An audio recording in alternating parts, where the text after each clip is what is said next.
Remember Live Aid in 1985, that symbol of concern and generosity? Did you know that during that year, the hungriest countries in Africa gave twice as much money to us in the developed world as we gave to them? There was another famine last year. Perhaps you were one of those who took part in Red Nose Day. Did you know that before that day was over, the equivalent of all the money that Comic Relief had raised in Britain, about £12 million, had come back to the rich countries? For every day this amount is given by the poorest to the rich has interest payments on loans that most of them never asked for or knew existed. In other words, contrary to a myth long popular in the West, it's been the poor of the world who've financed the rich, not the other way round. And this film sets out to explain why. It's also a film about war. A war you don't see on your television screens, for it's seldom news. It's been described as a silent war. Instead of soldiers dying, there are children dying. More than 500,000 in 1 year, according to the United Nations. That's more than twice the number of dead in the Gulf War. Instead of the bombing of bridges, there's the tearing down of forests and other natural resources, the bulldozing of farmland, and the running down of schools and hospitals. In many ways, it's like a colonial war. The difference is that these days, people and the resources are controlled not by viceroys and occupying armies, but by other, more sophisticated means, of which the principal weapon is debt.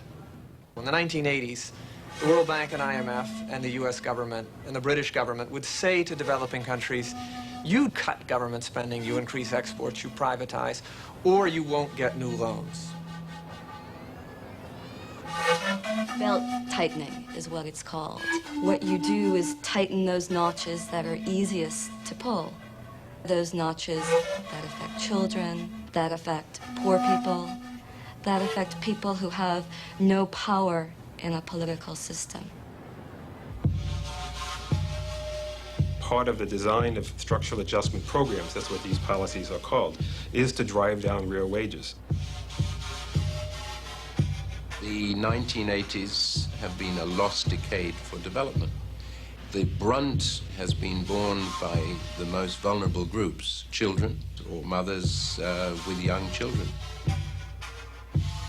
To understand the debt question, one has to understand first that what is taking place today is the greatest transfer of public wealth to private hands in the history of this earth.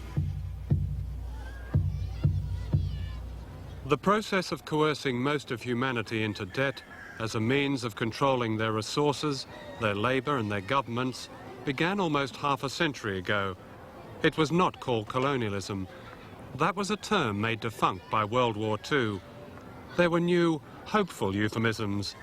Indeed, this was the beginning of what President Bush now calls the New World Order.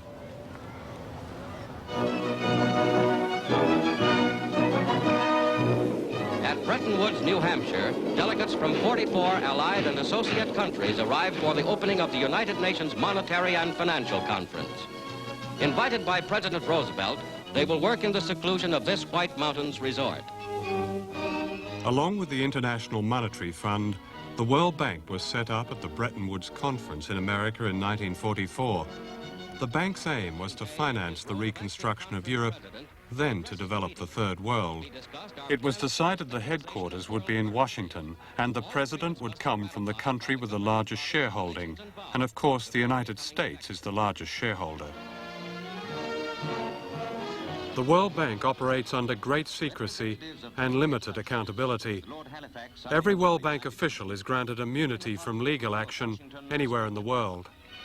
Summing up the importance of Bretton Woods, Mr. Vinson says, ours is a mission of peace, designed to establish the economic foundations of peace on the bedrock of genuine international cooperation. What this idealism really meant was spelt out in the charter they were signing: to promote private foreign investment by means of guarantees or loans made by private investors. Mr. Rao, would you describe the aims of the World Bank as idealistic? Well, the bank really is a development bank. The main focus of the bank is poverty alleviation and development of countries which are relatively low in income. I guess that's a pretty idealistic frame of mind, set of objectives. At the same time, though, the bank is a bank and has to worry about its bottom line, its standing in the markets, and is therefore necessarily a fairly hard-nosed financial institution as well. The World Bank has always been deceptive about its role in the international economy. It attempts to portray itself as an institution looking out for the interest of not only poor countries, but for poor people within those countries. That has never been the case. The bank is pushing the interest or promoting the interest of countries in the first world and for an elite sector in the third world. That was true in the 1970s. It is particularly true in the 1980s. What became known as the debt crisis got underway in the early 1980s. However, it was a minor crisis for the banks compared with the catastrophe facing the peoples of poor countries. The banks have made a killing in the decade of the 80s. They've been crying the whole time, but not only the banks, but in fact the public institutions have received a total of over $1.3 trillion. That's 1.3 followed by about 12 zeros. And the reward that the debtor countries have received for paying their creditors $1.3 trillion in the last 10 years is to be more than 60% more in debt than they were in 1982. So if there is no change, this can go on forever, with the debtor countries remitting an average of $12 billion every month. The world's oldest human rights organization, the Anti-Slavery Society, has declared debt a contemporary form of slavery. Nowhere is this more vividly demonstrated than here in the Philippines, where 44% of the national budget is given to paying interest charges to foreign banks, compared with just 3% for health services.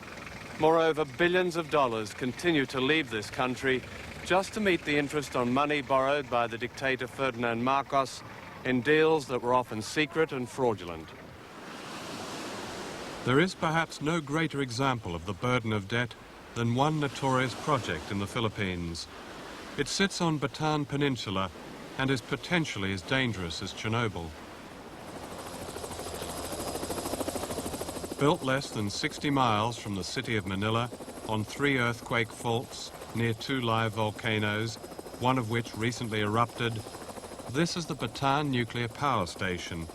In the Philippines, it's known as the Big Scam. The scam almost certainly began here at the Wack Wack Golf Club in Manila, where Ferdinand Marcos used to play with his cousin and chief crony, Herminio Docini. In 1974, the American company General Electric applied to build the Bataan Nuclear Power Station. But Docini urged his pal Marcos to accept the highest bidder, the Westinghouse Company. Moreover, the deal would be underwritten by the American government through the Export-Import Bank and a clutch of private American banks. Everybody would make a buck, except the Filipino people. By 1977, President Carter had stopped the building of nuclear power plants because of their inefficiency and faulty design. But he did nothing to stop the same plants being built in third world countries like the Philippines. Moreover, the State Department, which had to approve Westinghouse's export license, knew the Bataan Power Station was to be built in an earthquake zone, but still it was encouraged to go ahead. To make the story even more dubious, the U.S. government enters in. William Casey, later the director of the CIA, then head of the Export-Import Bank, an agency which helps U.S. businesses overseas by providing loans and loan guarantees. Casey goes to Manila. Casey comes back, recommends that the U.S. government, through this Export-Import Bank, give an initial loan. That opens the gate for all these other banks to come in and give loans, and they start building. Westinghouse at this time does the usual thing. You have delays, you have problems. The price goes up and up and up. First to 1.1 billion, finally to 2.2 billion. Some estimate that the final cost to the Philippines will be $2.6 billion. So you have a $2.6 billion fiasco that will never produce 1 watt of electricity, which now the Filipino people have to repay. When Marcos was overthrown in 1986, President Aquino declared the Bataan power station unsafe, and it was closed forever. At the same time, her government began legal action in the United States against Westinghouse. Last year, the American judge found ample evidence of bribery. On the day before the case was due to be heard in March, it was settled out of court. Westinghouse agreed to pay the Philippines $100 million. But remarkably, the Aquino government agreed to give Westinghouse $400 million just to make the power station work, regardless of its position in an earthquake zone. And this $400 million will be borrowed from the same American Export-Import Bank and will have to be repaid by the Filipino people, most of whom live in poverty. Why should the Filipino people now, having got rid of the dictator Marcos, repay money that he got from the World Bank, much of it which he and his cronies pocketed? Well, I don't know how much of the World Bank money he pocketed. There are a lot of procedures. We know he pocketed quite a bit, you would agree? Of the World Bank money, I would disagree.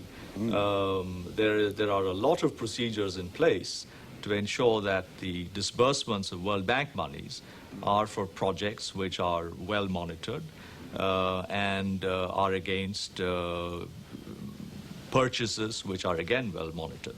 The World Bank and IMF that pride themselves in being institutions that are helping deal with the debt crisis were being used by a third world president actually for his own internal economic gain, in that it was allowing him to continue to service commercial bank debts without getting into trouble, continue to get new loans in, from which again he would take whatever, 1% or 1.5%, and continue to enrich himself.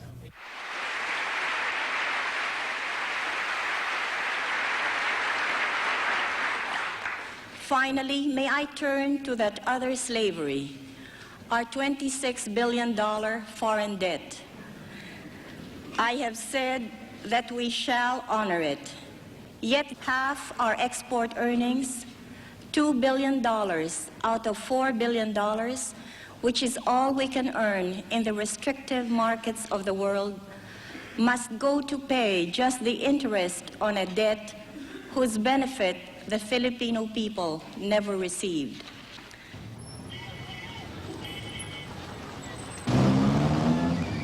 When Cory Aquino was swept to power, she described the Philippines as a land of broken promises. Her promise to the Filipino people was that they would be the beneficiaries of their civilized uprising against Marcos.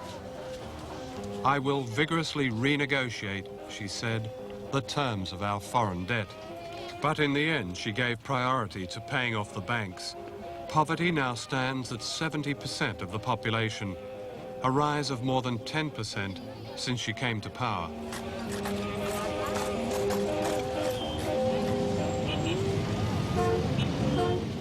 A Big Mac is not for the poor. As the debt is paid back at a rate of more than $6 million a day, the rich, like the elites in all debtor nations, increasingly rely on private armies to protect their shopping malls, their homes and their interests. According to Amnesty International, political killings carried out by the government and government-backed forces in violation of the law have become the most serious human rights problem in the Philippines.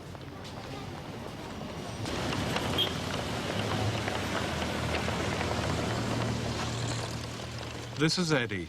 He's 32, a bright, responsible, decent man faced with a clear choice.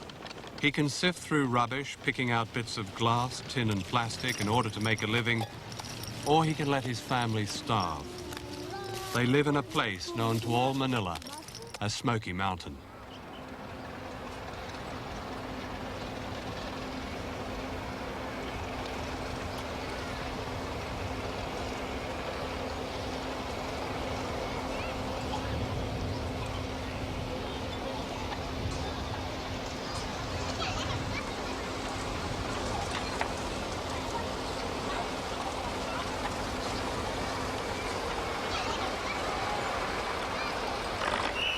The stench and the ashen rain are constant here.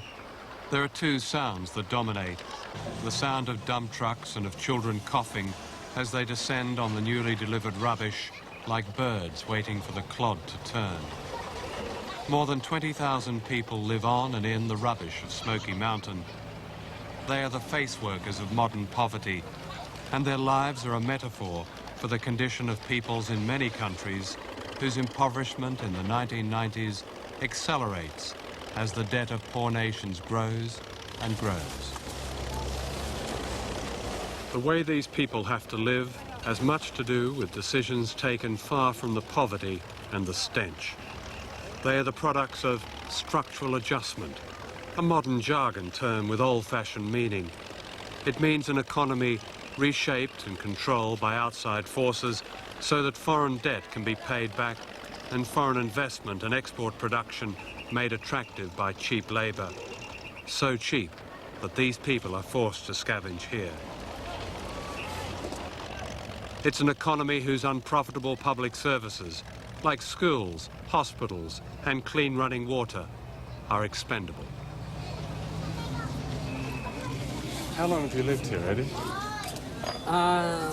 Almost 13 years. So you thought by coming to Manila you'd get work. That's what everybody in the countryside thought at that time. So you had to come to Smoky Mountain. Yeah, so I decided to come to Smoky Mountain because if I did not work every day, I did not eat. This is Eddie's structurally adjusted neighborhood, which periodically gets bulldozed to make room for more rubbish.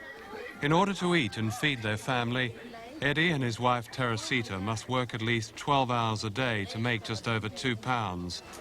This pays for 2 basic meals, mostly rice, for them and their 4 children. When Teresita was about to have baby Grace, Eddie paid for a midwife by selling wood that was to be the roof over their second room. Every child born on Smoky Mountain stands a good chance of not living to the age of 5. Almost 30% of the children here. The problem is the diarrhea and pneumonia and malnutrition. 30% pneumonia and diarrhea and malnutrition. This is not surprising, as they live without clean water and sanitation, nor can they afford doctors and clinics, as social services are cut back and privatized.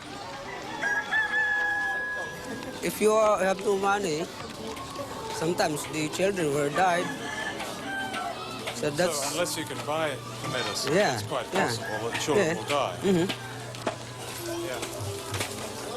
We try to do our best. That's a very, very difficult situation.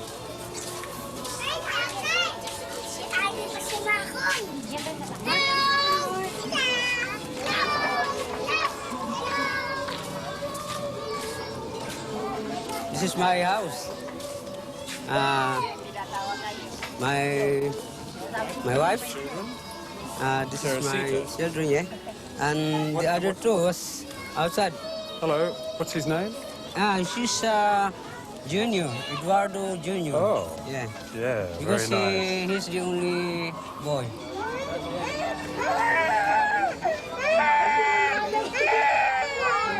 All around here, the one thing that strikes me, there is very romantic music playing. Are you both romantic? The two of you? Are you romantic people? Yeah. Yeah? Because we have no almost 6 children if they are romantic. Teresita, what happened when your last baby was born? There was a really bad storm that night, and then we were here in the house, and then I was holding the baby and rocking her, and the storm was raging, and the other children were squashed here beside us, so the rain wouldn't get to them. You see, it gets flooded here. We've never had the money to fix the roof. It leaks all the time. I was worried that if they got wet, they'd get sick, like my other children who died.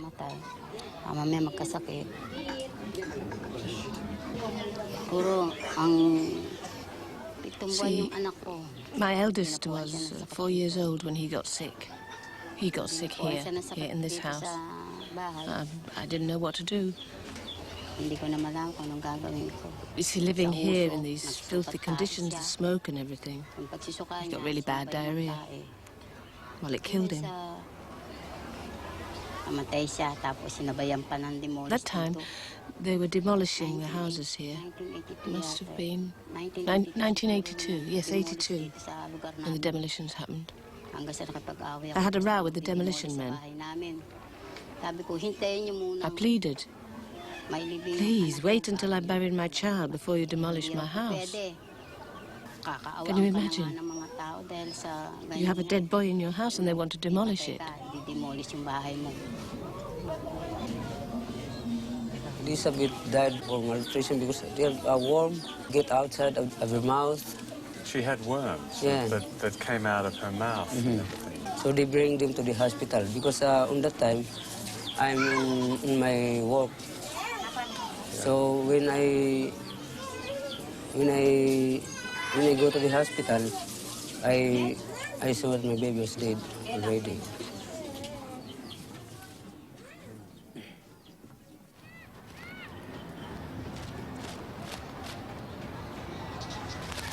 We did calculations to show how many children in the Philippines die because of the way the debt crisis has been managed. And we calculated how much the health budget had been cut. And on the basis of that, came up with a figure that one Filipino child dies every hour because of the increase in debt service payments.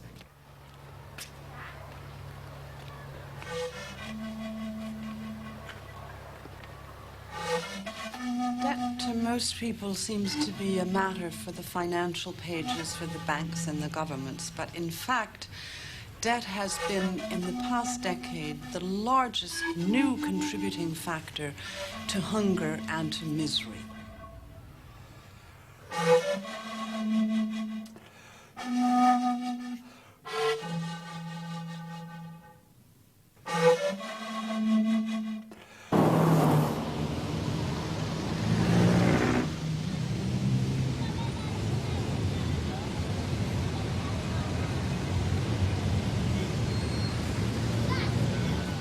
The Philippines spends almost half its national budget paying just the interest on debt owed to foreign banks. These are homeless children on the streets of Manila, but they could be anywhere in the indebted world.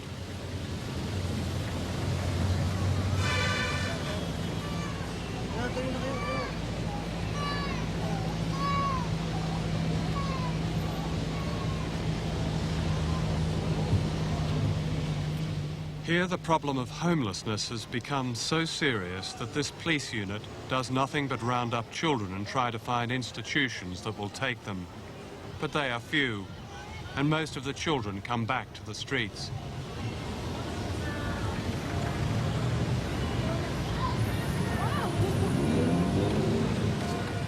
Lieutenant Siochi and his men run their unit partly out of their own pockets.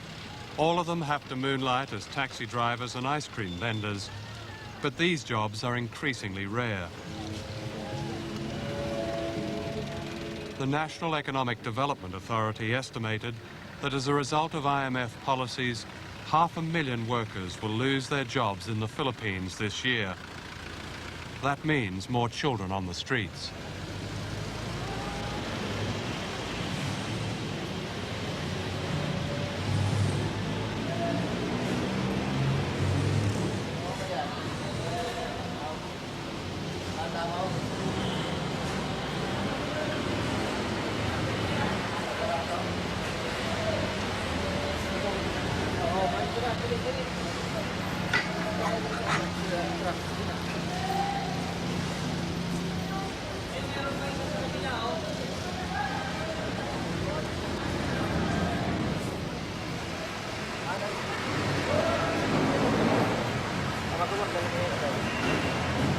Where do these children come from, the children that we've seen on the streets?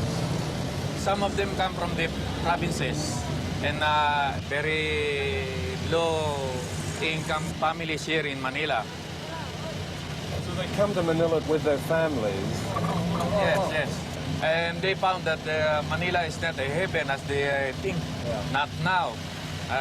Before, they can get easy jobs here. But now, no more. The children that are sleeping alone, have they lost contact with their families? Most of them. Their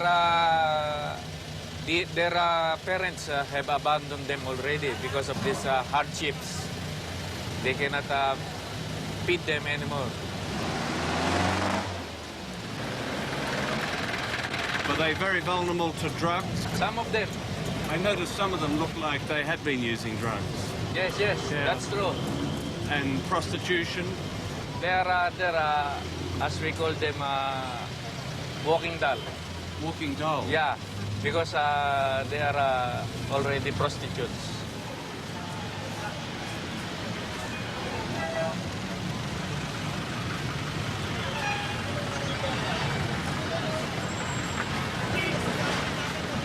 Some of them are sick and hungry. But once we brought them to this non-governmental institution like the centers, we brought them there. Those social workers take care of them. And we find it heartening.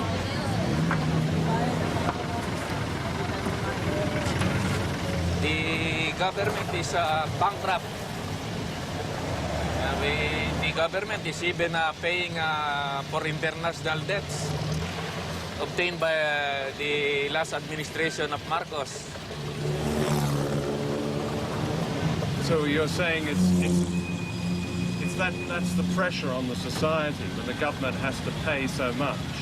If resources are going one way and it hasn't any money left to do something about the homelessness. Yes, we are supposed to pay from the International Monetary Fund. Too many debts.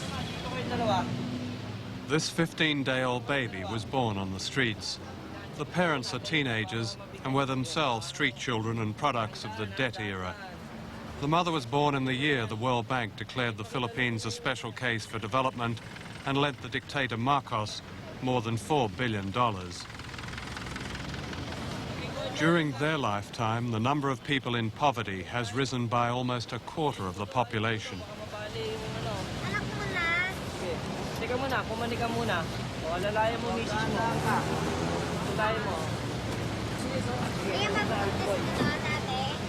The Philippines is getting worse now. Only God maybe can save this Philippines. There's no reason why this country should be poor. Yeah, there's no reason. We are very rich in natural resources. We can stand by our own.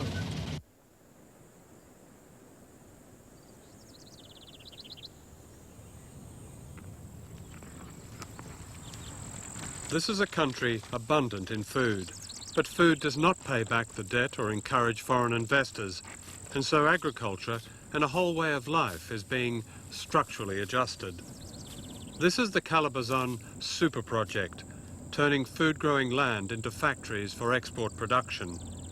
Funded largely by Japan, it is the kind of so-called reform demanded by the IMF.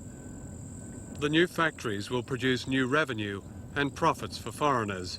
They will also produce new debt for the Philippines.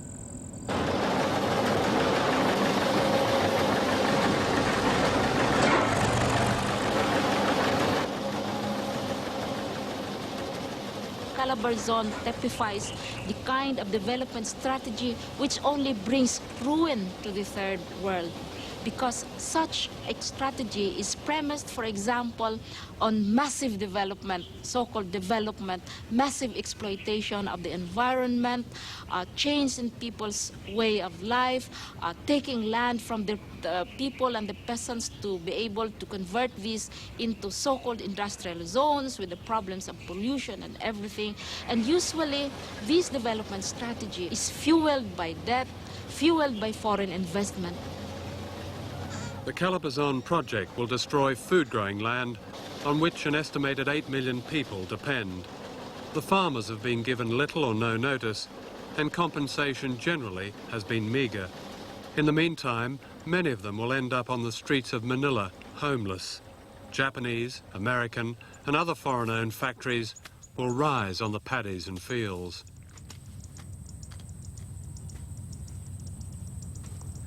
This is the kind of development that must be put to a stop, because it is not development at all. It is destruction of the environment, it is impoverishing of the people, and it is pushing the country into a debt trap. Woo!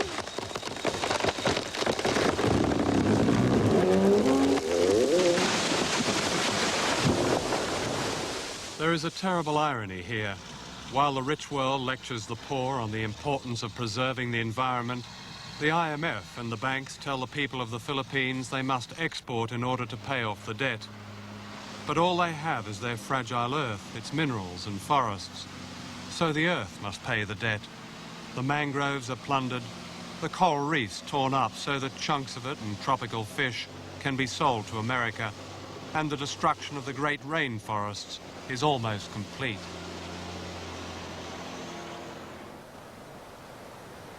This is the final result. In 1991, a typhoon left 6,000 people dead and 43,000 homeless in an area where previously the forests had protected the people from floods and mudslides.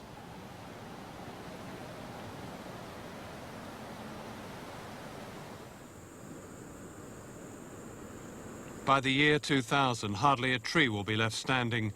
Forests as big as Denmark have been wiped out, bringing to an end one of the richest ecosystems on the planet, the home of thousands of species of plants and animals. The environment is probably the major victim next to human beings of the debt crisis, if only because countries are obliged to cash in their resources. They must cut down their forests. They must dig up their minerals and ruin their land, producing cash crops so that they can earn enough hard currency to keep on paying the debt. There is an almost perfect correlation between the top debtors and the top deforesters. It's a striking correlation. In the Amazon area of Brazil, in Ghana, in Costa Rica, roads are built, incentives are given to allow the extraction of these resources. Particularly now with structural adjustment, there is a program in place in most countries of deregulation, that is deregulating control of these industries. And also, there is not enough money in the budget to oversee these activities. So you're seeing the wholesale raping of these environments. At their 1991 conference, the World Bank and IMF appeared to be making a special commitment to the environment. What would your response be to that? If the World Bank is now saying how green it is, what it's not saying is how much it has destroyed through its policies. It's not enough to put a green tail on a very large, monstrous dog, which is destroying the environment, and that is what debt is doing.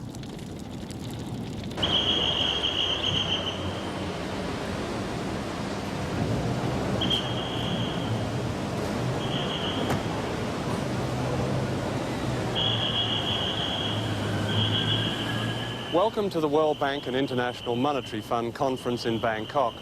The aim of the conference is, and I quote, to find ways of eradicating poverty all over the world. Alas, there are contradictions. You see, most of the delegates are bankers.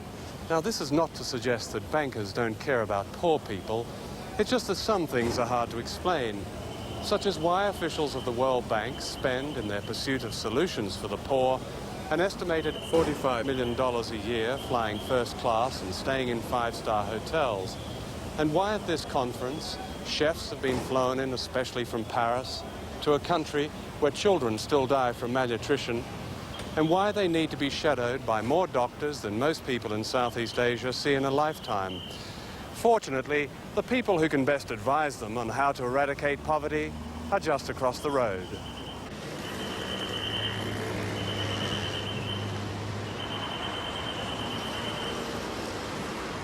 However, the bankers can't see them because a wall was put up to hide the poor people during the conference.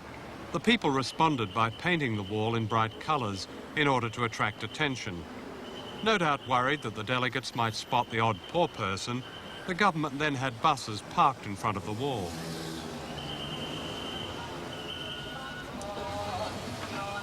Most of these people are street traders, but in the build-up to the conference, hundreds of vendors were almost literally swept from the streets of Bangkok. So here they sit with their empty carts, hidden from view, unable to earn a living until a conference discussing poverty moves on.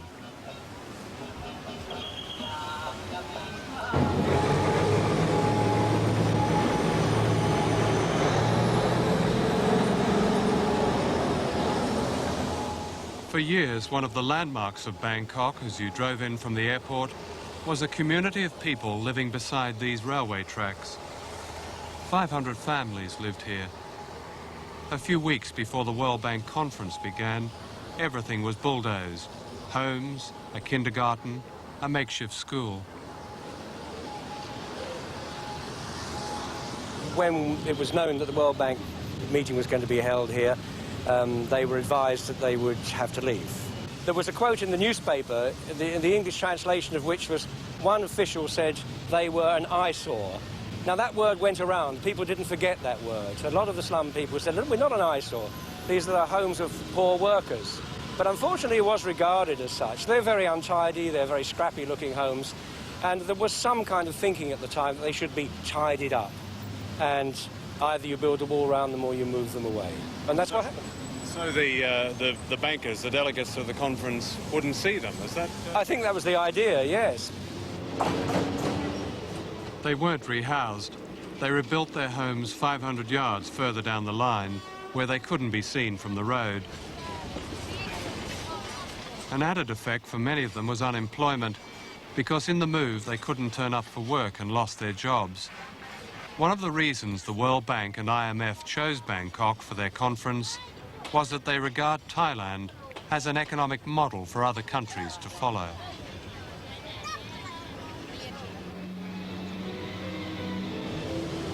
Good morning, welcome to Grand Hyatt, everyone.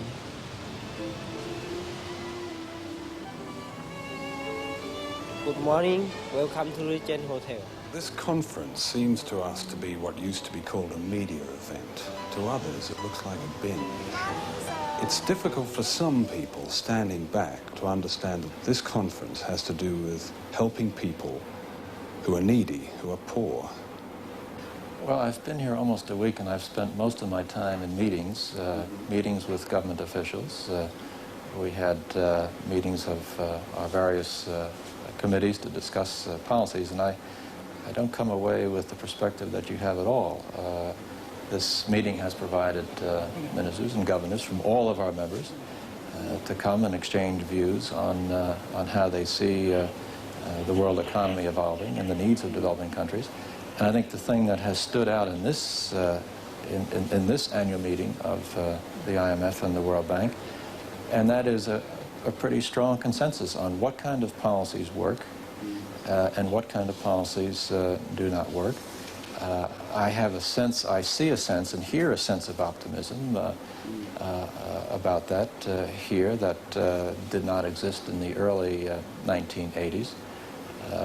I feel that you're reflecting experiences and events of a period in the past, and that much has happened, particularly in recent years, in many countries where they have been able to achieve some success in their economic performance. I don't agree. It is now 1991. Debt is still a major problem for countries like the Philippines and perhaps 70 other third world countries who are still in the debt trap. From the point of view of the banks, the debt crisis is already over because they are covered by loan loss reserves. From the point of view of multilaterals, the debt crisis is over because there has not been any interruption in payments to them. They have set their conditionalities, they have set their terms, and they have made sure that they will be paid continuously. So from their point of view, the debt crisis is over because they are safe. The multilaterals are safe, the commercial banks are safe, the bilateral countries are safe, but the people of the third world are not safe because they continue to pay a debt Debt was crucial to the pressure exerted by the United States in building the so-called coalition against Saddam Hussein. The Gulf War was said to be the dawn of a new age for the United Nations, the New World Order in action. In fact, the United States was able to tailor the UN Security Council to its war plans by using debt in the international banks. Egypt was told that if it joined the coalition, $14 billion would be wiped off its national debt. And Iran, reported Reuters, was rewarded for its support of the United States with its first loan from the World Bank since the 1979 Islamic Revolution. The day before the ground attack, the bank approved a loan to Iran of $250 million. And China received the first World Bank loan since the Tiananmen Square massacre, just 1 week after the Chinese foreign minister met President Bush at the White House. Outside the bank, Syria was promised a $1 billion arms deal brokered by Washington, and a photo opportunity was arranged with President Bush. An international terrorist was suddenly an old friend. The vote of the non-permanent members of the Security Council was critical. Minutes after Yemen voted against the resolution to go to war, a senior American diplomat was instructed to tell the Yemeni ambassador, "That was the most expensive no vote you ever cast," meaning that $70 million in American aid to one of the poorest countries in the world would be stopped. The use of debt in bribing the coalition was nothing new. Manipulation of the World Bank was documented in the early 1980s in a secret US Treasury report. The United States, says the report, is capable and willing to pursue important policy objectives in the banks by exercising the financial and political leverage at our disposal. In other words, the US is able to impose its will on the World Bank. Britain's influence on the international banks is small compared with the United States, but British high street banks are deeply involved in third world debt. In 1 year, 1990, poor countries transferred more than £6 billion net to British banks. On top of this, the banks were allowed tax relief on making provision for so-called doubtful loans. From 1987 to 1990, this tax relief amounted to £1.6 billion, the equivalent of 10 times what the British public gives in charitable donations to the Third World. We invited all the high street banks to be interviewed about this. All of them refused. So we asked the Bankers Association to explain it, and they said it was nothing unusual. As in all business debt, they said, the tax relief would have to be paid back when the principal loan was paid back. In the meantime, the banks can keep the tax relief and still demand interest payments. And this constant demand is true also of the IMF and the World Bank. Clearly, one is not repaying money that one is not borrowed in the first place. So whatever is now being repaid was in fact disbursed the other way some years earlier. And what you're observing, in fact, is first of all the interest that is payable on borrowings, which I think any person with a mortgage would readily recognize.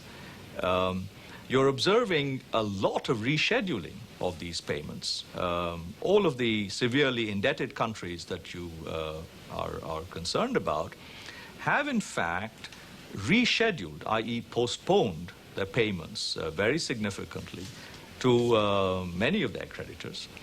And what you're observing also is the payment of interest on the monies that are in their use.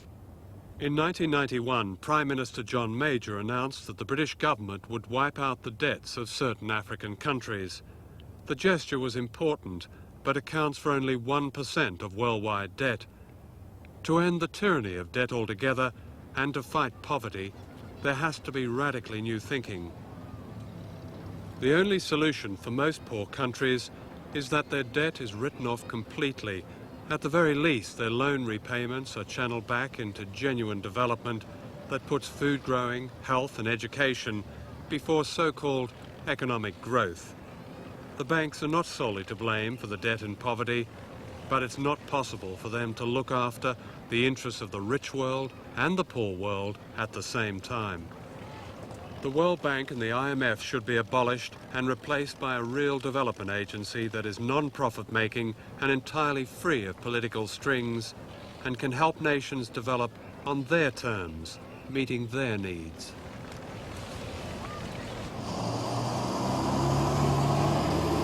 In Britain in the 1990s, the third world and the ravages of debt have come home as the rich have got richer and the poor poorer.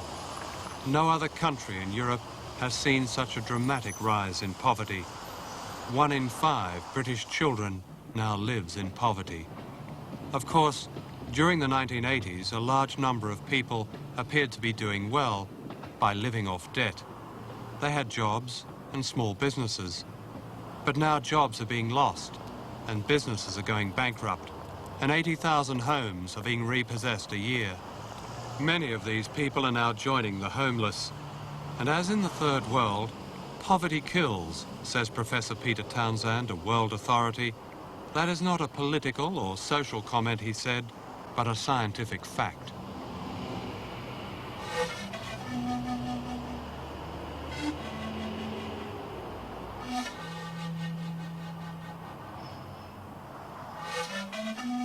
The debt crisis started in 1982. And if it goes on for another 10 years, think of all those 18-year-olds who will not have known anything in their entire lives but austerity. And those kids are extraordinarily frustrated and extraordinarily angry.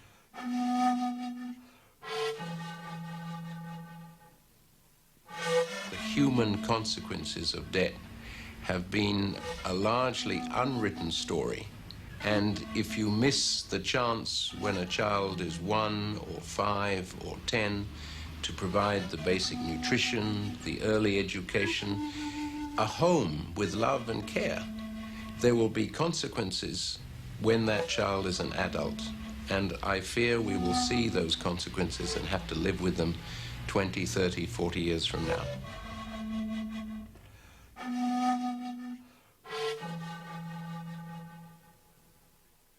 Given that most countries do have enough resources to provide for their people, why should they have to tolerate a system that forces parents to watch their children die slowly, like the children of Eddie and Teresita in the Philippines? Indeed, why should the burden of debt fall to those least responsible for it? At the other end of the scale, why should British high street banks get tax relief of more than £1 billion just in case loans are not paid back? That amount of money would immunize 400 million children against preventable disease. Above all, why should the lives of ordinary people be controlled by a few who are themselves unaccountable and whose decisions and judgments are dictated by a belief that economics is meant not to serve people, but as some kind of holy writ requiring regular offerings, even blood sacrifices, to a god called the bottom line? The debt of all poor countries accounts for less than 5% of the loans of commercial banks. If the debt was cancelled unconditionally, the banks would hardly know the difference. If it's not cancelled, the scenes shown in this film will endure, and people may take it no more, and perhaps the debt war will no longer be silent. Is that the kind of world we are to give those children who reach the 21st century?